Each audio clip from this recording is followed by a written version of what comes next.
Веќе си од кукуш ми налегна голема тага врз душата. О, Господи, си велев, од кого да барам милост за мојот народ? Па тој никогаш не помислил на боса нога трн да стави или да подгони човек од својата стреја. А еве, мене ме гонат лошите ветрови од мојот дом. Јас не сум згреа од убавината која што цвета по нашите плодородни ниви. Не сум погален од ова мило сонце.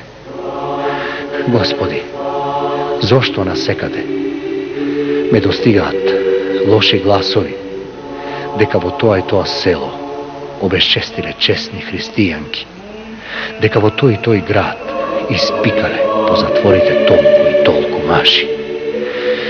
О, Господи, гледам, и во нас се гнезди сила за одмазда, око за око, зап за зап. А го сакам животот за да сторам добри дела, за да израдува мајка ми со рожби. Ненаситен сум за мирен живот, човечка среќа. А јас себе, како прокуден, вденат во туѓа руба, го преминувам туѓиот синор и чекорам кон страшната песна. Господи, Твоја држава и Твое царство и сила и слава Отца и Сина и Святого Духа. Јас и Ѓорче ја крстосувавме цела Бугарија за да набавиме пушки, фишеци, бомби, да ги испратиме преку граница. Пишувавме писма до Солун, Прилеп, Битола, Виница, Штип и не се согласувавме со аферите што се раѓаа по нашите краишта од некои се авантуристи кои му нанесуваа големо зло на делото.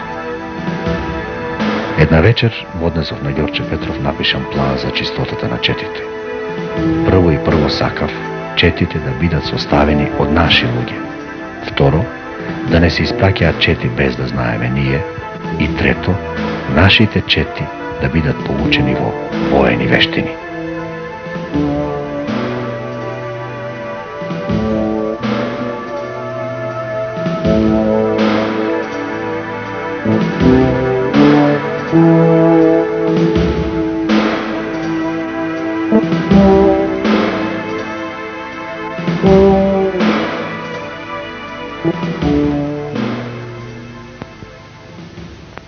Ѓорче ми го зеде тефтерот и си го стави под перница.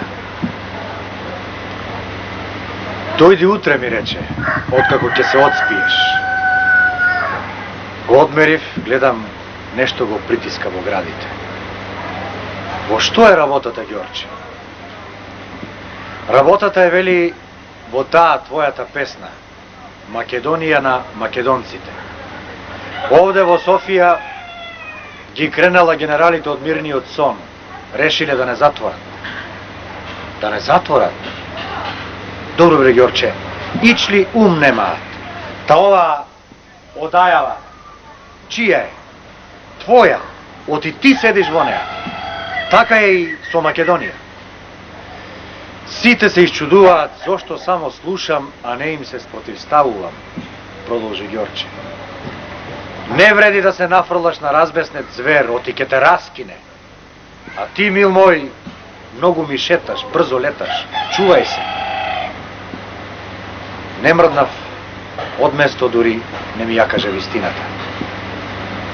А она со затворањето? Не плаши се, нема да не затворат. Итри се. Потоа не ќе можат да стапнат во Македонија. Зашто нашите ќе кренат врева. Добро, Ѓорче, тогаш јас одам по трговците, ти знаеш што ни треба. Покрај се друго, Гоце, мене и ти ми требаш.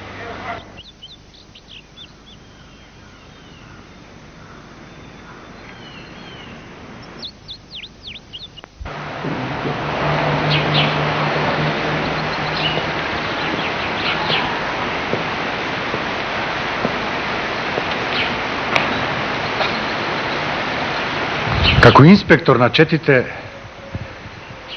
се налагаше да ја крстосувам целата земја. Така еден ден се сретнав со војводата Марко Лерински, чудесен старец. Отворил воено училиште во еден манастир. Собрал момчиња од цела Македонија и ги учеше на воени вештини. Тоа е добро, војводо, му реков. Мнозина од момчињата прв пат фаќаат пушка. И видов потоа околу него се млади момчиња, облечени, нагиздени, не баре наоро ќе се фатат. Началнику, искарај ги, ми рече, многу на конте ни одат. Море, Марко, дали нив да ги искарам, или пак тие нас да не искараат, дека сме се запустиле со облекава.